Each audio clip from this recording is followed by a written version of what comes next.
Formal na binuksan sa publiko ang bagong multipurpose gymnasium ng Barangay Santa Lucia sa bayan ng Nabua sa pamamagitan ng isang inauguration ceremony na pinangunahan ni Congressman Miguel Luis Migs Villafuerte, kinatawan ng 5th District ng Camarines Sur.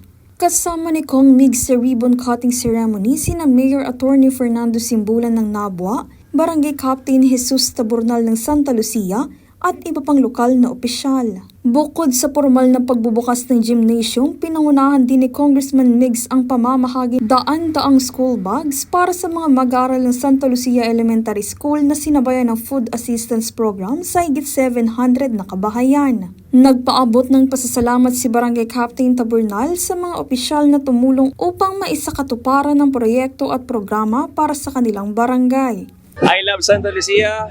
Please let me know kung ano matutulong sa eskwelahan, sa mga estudyante, sa mga magulang, sa barangay. Ang commitment po natin is talagang investing in the future. Sino ang future? Ang kabataan. Santa Lucia, parati po ining padangat ni Gob, ni Kong. Sa gabos na panahon, parati po siyang pinag-aanduyogan digdi. Kaya, ang pagmati ko po, maski nga ni sabihin tanang medyo stress man, pero magayon sa buot.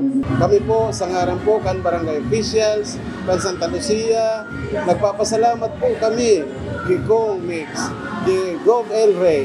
Gayun din si Joy Gotoman na kabilang sa nakatanggap ng food box ay nagpahayag ng kanyang taus-pusong pasasalamat sa provincial government at kay Congressman Migs Villafuerte para sa tulong na kanilang natanggap.